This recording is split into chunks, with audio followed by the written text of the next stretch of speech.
एक बार फिर आपका स्वागत है आज तक पर। अब से कुछ देर पहले प्रधानमंत्री Narendra Modi national doctors day के अवसर पर डॉक्टर्स को संबोधित कर रहे थे और इस दौरान उन्होंने तमाम डॉक्टर्स को जिन्होंने कोरोना संक्रमण काल में दिन रात मेहनत करके अपने आप को झोंक कर लाखों करोड़ों लोगों की जिंदगी बचाई, उसका जिक्र किया। इसके लिए डॉक्टर्स को सलाम किया, नर्सेस को, हेल्थ स्टाफ को। आइए आपको सुनवाते हैं प्रधानमंत्री ने अपनी स्पीच में किस तरह से डॉक्टर्स का आभार प्रकट किया। डॉक्टर बीसी रॉय जी की स्मृति में मनाया जाने वाला ये दिन हमारे डॉक्टर्स के, हमारी मेडिकल फ्रेटर्निटी के उच्चतम आदर्शों का प्रतीक है।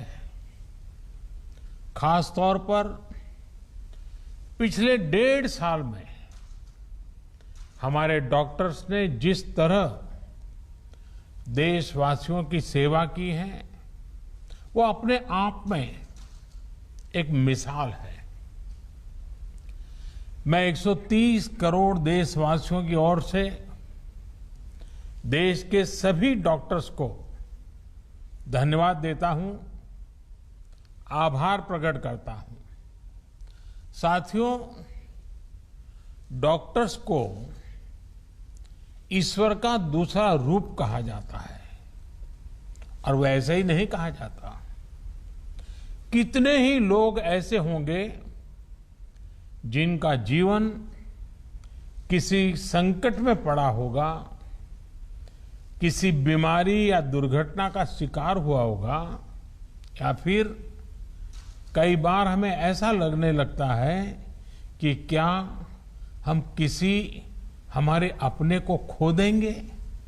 लेकिन हमारे डॉक्टर्स ऐसे मौकों पर किसी देवदूत की तरह जीवन की दिशा बदल देते हैं, हमें एक नया जीवन दे देते हैं। साथियों, आज जब देश कोरोना से इतनी बड़ी जंग लड़ रहा है तो डॉक्टर्स ने दिन रात मेहनत करके लाखों लोगों का जीवन बचाया है।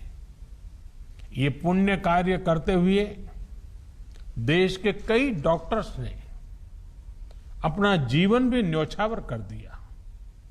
मैं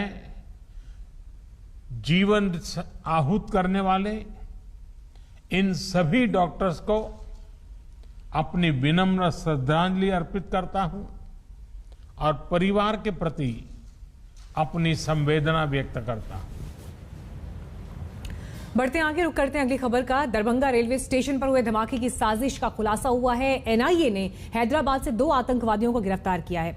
इमरान और नासिर नाम के ये आतंकवादी लश्कर तैयबा से जुड़े हैं। इनसे पूछताछ में दहशतगर्दों की बड़ी साजिश सामने आई है, जिसके तार यूपी के शामली होते हुए पाकिस्तान तक पहुंच रहे हैं।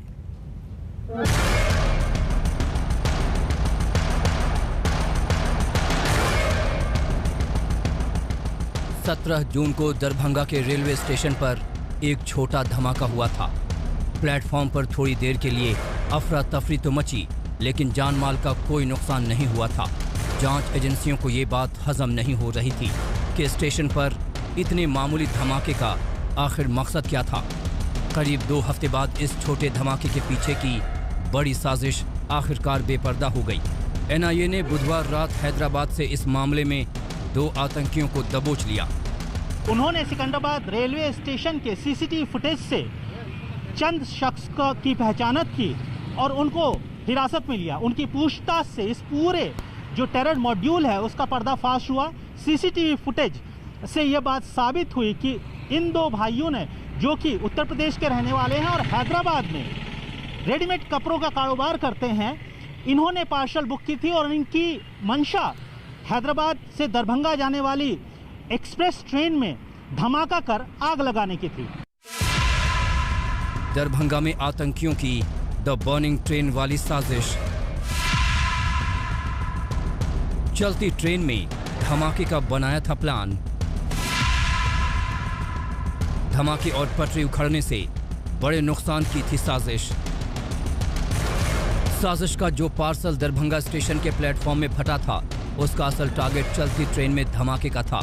कपड़ों के पार्सल के बीच छिपा कर रखा गया केमिकल बम अगर चलती ट्रेन में फटता तो आग लग सकती थी, पटरियों को नुकसान हो सकता था और बड़ी तादाद में मुसाफिरों की जान पर बनाती। लेकिन ये खौफनाक साजिश प्लेटफॉर्म पर ही नाकाम हो गई। कैसे जो आतंकवादी हैं वो इस ट्रेन को द बर्निंग ट्रेन बनाने की बड़ी साजिश रच रहे थे और जो 100 मिलीलीटर के इस छोटे से बोतल में लिक्विड बम यानी कि लिक्विड केमिकल बम का जो है वो इस्तेमाल किया गया था।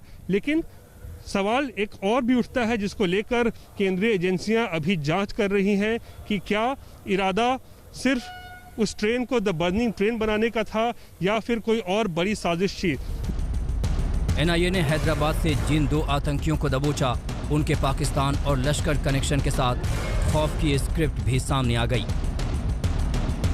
इसे ऐसे समझिए, पाकिस्तान में साजिश, हैदराबाद से आया था पार्सल, दरभंगा में ब्लास्ट, हैदराबाद से 2 आतंकी गिरफ्तार, चलती ट्रेन में धमाके की थी साजिश। एनआईए ने हैदराबाद से इमरान और नासिर को दबोचा है। ये उन्हीं का सीसीटीवी वीडियो है। दरअसल एनआईए ने जब दरभंगा स्टेशन पर धमाके वाले पार्सल की पड़ताल की तो पता चला इसे सिकंदराबाद स्टेशन से बुक किया गया था। बुकिंग वाले दिन सिकंदराबाद स्टेशन के सीसीटीवी खंगाले गए तो पार्सल के मालिकों के तौर पर इमरान और नासिर की पहचान हो गई। ये दोनों यूपी के शामली के रहने वाले हैं जो कुछ साल पहले हैदराबाद में रहने लगे थे। लेकिन कामकाज के दौरान ये आतंकी संगठन लश्कर तैयबा और उसके पाकिस्तानी आकाओं के संपर्क में कब आए, इस बारे में एनआईए अभी पूछताछ में जुटी है। इस वक्त मैं शामली में मौजूद हूँ। बिहार के दरभंगा में ट्रेन में जो धमाका हुआ है उसके तार शामली से जुड़ रहे हैं। न सिर्फ शामली से बल्कि पाकिस्तान से भी जुड़ रहे हैं। दरअसल आज तक को जो एक्सक्लूसिव जानकारी मिली है उसके मुताबिक हैदराबाद में इमरान और नासिर को एनआईए ने गिरफ्तार किया था। इमरान के मोबाइल पर पाकिस्तान से बम बनाने का एक वीडियो आया था।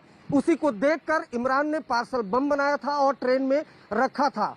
इसके अलावा जो सबसे चौंकाने वाला खुलासा है वो खुलासा ये है कि शामली का रहने वाला ही सलीम नाम का एक शख्स, उसी ने हैदराबाद में गिरफ्तार इमरान और नासिर को रिक्रूट किया था और बम धमाकों को अंजाम देने के लिए कहा था। एनआईए सूत्रों का ये भी कहना है कि दरभंगा वाली साजिश असल में एक ट्रायल थी। अगर आतंकी इसमें कामयाब रहते तो देश भर में भारतीय रेलवे के नेटवर्क को इसी तरह टारगेट करने का प्लान था। हैदराबाद से आशीष पांडे और शामली से अरविंद ओझा के साथ आज तक ब्यूरो। दरभंगा धमाके की साजिश का खुलासा एक सीसीटीवी वीडियो और एक मोबाइल नंबर से हुआ। इस नंबर के सहारे एनआईए की टीम ने यूपी की शामली से लेकर हैदराबाद तक साजिश की जड़ें खोद डाली और दहशतगर्दी के इस खेल के मोहरों को भी दबोच लिया। लेकिन खेल की बिसात हर बार की तरह इस बार भी पाकिस्तान में बिछाई गई थी। दरभंगा वाली साजिश भले ही इमरान और नासिर नाम के दहशतगर्दों की कारगुजारी हो, लेकिन साजिश के असल डोर पाकिस्तान में है। जांच एजेंसियों को शक तो पहले से ही था, लेकिन दरभंगा स्टेशन से सुरागों की तलाश करते करते जब इनके हाथ शामली तक पहुंचे तो दहशतगर्दी की ये विदेशी तस्वीर और भी साफ होने लगी। धमाके वाले पार्सल की पड़ताल में एनआईए को बुकिंग करने वाले का मोबाइल नंबर मिला। बुकिंग करने वाले का नाम तो सुफियान था, लेकिन मोबाइल नंबर शामली के सलीम का निकला। सलीम का जब रिकॉर्ड खंगाला गया तो पता चला कि वो कई बार पाकिस्तान जा चुका है। सूत्रों के मुताबिक एनआईए की तफ्तीश में ये भी पता चला कि सलीम लश्कर के लिए आतंकियों की भर्ती करता है। शामली में सलीम से पुराने संपर्क के चलते ही इमरान और नासिर लश्कर से जुड़े। नासिर भी 2012 में पाकिस्तान गया और आईईडी समेत केमिकल बम बनाने की ट्रेनिंग ली। नासिर को इस धमाके के लिए करोड़ों रुपए मिलने वाले थे। 1,60,000 रुपए पाकिस्तान से हवाला के जरिए सलीम को मिल भी चुके थे। सलीम से सेंट्रल एजेंसी पूछताछ कर रही है। पाकिस्तान में नासिर को जो मिली थी उसके साथ हिदायत यही थी कि हिंदुस्तान की ट्रेनों के नेटवर्क को निशाना बनाना है, लेकिन अपने आकाओं की साजिश को अंजाम देने में नासिर को काफी वक्त लग गया। लिहाजा उसे पाकिस्तान से दोबारा बम बनाने के लिए वीडियो भेजे गए। इन्हीं वीडियो को देखकर नासिर ने दरभंगा वाली साजिश को अंजाम दिया। नासिर ने केमिकल बम तैयार कर इसे पार्सल में रखा। पार्सल की तस्वीर खींचकर पाकिस्तान में अपने आकाओं को भेजी। इसके एवज में उसे पाकिस्तान से 1,60,000 रुपए हवाला के जरिए भेजे गए। अगली वारदातों की डील के लिए उसे करोड़ों रुपए देने का वादा किया गया था, लेकिन दरभंगा में पहली वारदात के बाद ही ये सुरक्षा एजेंसियों के रडार पर आ गए। आज तक को जो जानकारी मिली है उसके मुताबिक सलीम कई बार पाकिस्तान जा चुका है। जिस वक्त वो पाकिस्तान गया था उसी वक्त ISI के हैंडलर और लश्कर के हैंडलर से उसकी मुलाकात हुई थी, जिसके बाद उसे टारगेट दिया गया था कि भारत में ट्रेन में धमाके करने हैं, साथ ही साथ जो ट्रेन है उसको डिरेलमेंट भी करना है। तो फिलहाल इस मामले में हैदराबाद से NIA ने 2 लोगों को गिरफ्तार कर लिया है, जबकि शामली में जो सलीम है मेन रिक्रूटर, उससे लगातार पूछताछ की जा रही है। हिंदुस्तान में दहशतगर्दी का ये कोई नया मॉड्यूल नहीं है, बल्कि पुराने नेटवर्क को ही फिर से जिंदा करने की कोशिश की जा रही है। सुरक्षा एजेंसियां इसे सीधे सीधे कैराना के रहने वाले इकबाल काना से जोड़ रही है, जो सालों पहले पाकिस्तान शिफ्ट हो चुका है। ISI और लश्कर इकबाल काना के लोकल नेटवर्क का इस्तेमाल कर नए सिरे से भर्ती और हिंदुस्तान में गड़बड़ी फैलाने का जाल बुन रहे हैं। शामली से अरविंद ओझा और हैदराबाद से आशीष पांडे के साथ आज तक ब्यूरो। फिलहाल हम रुकेंगे ब्रेक के लिए, फौरन लौटेंगे और अपडेट्स के साथ। आप देखते रहिए आज तक।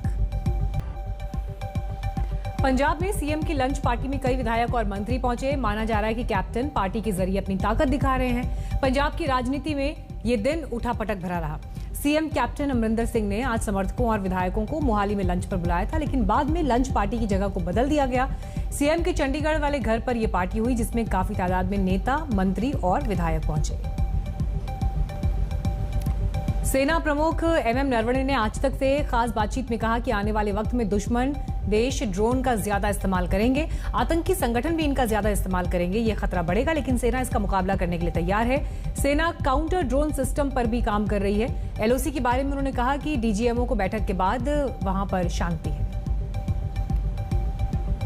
दरभंगा रेलवे स्टेशन पर हुए पार्सल ब्लास्ट का पाकिस्तान कनेक्शन सामने आया है। 2 लश्कर आतंकी हैदराबाद से गिरफ्तार किए गए। पाकिस्तान से हवाला के जरिए शामली में मौजूद सलीम को 1.5 लाख रुपए मिले। पाकिस्तान से ISI के हैंडलर ने यह रकम भेजी। ISI के हैंडलर ने मोबाइल से हैदराबाद में मौजूद इमरान को लिक्विड बम बनाने का वीडियो भेजा और इसी को देखकर हैदराबाद में मौजूद इमरान और नासिर ने पार्सल बम बनाया और ट्रेन में रख दिया। सलीम पाकिस्तान जा चुका है। लौटकर वो लश्कर में लोग भर्ती कर रहा था। इमरान और नासिर को भी उसने लश्कर में शामिल किया। प्लान चलती ट्रेन में धमाके का था, लेकिन धमाका स्टेशन पर ही हो गया। लद्दाख के 11 नेता आज गृह राज्य मंत्री जी किशन रेड्डी से मिले। इन नेताओं ने लद्दाख के लिए अलग राज्य का दर्जा मांगा। धारा 370 की वापसी की मांग भी की गई। सभी 11 लीडर करगिल डेमोक्रेटिक अलायंस के बैनर तले गृह मंत्रालय से मिलने के लिए पहुंचे। जम्मू कश्मीर के नेताओं से मुलाकात के बाद अब केंद्र सरकार ने लद्दाख के नेताओं से बात की। सरकार ने नेताओं के साथ लद्दाख में विकास कार्यों को लेकर बात की, वहां की दिक्कतें भी जानी। फिलहाल वक्त एक ब्रेक का है, लेकिन खबरें आगे भी जारी रहेंगी आज तक पर। देखते रहिए आज तक।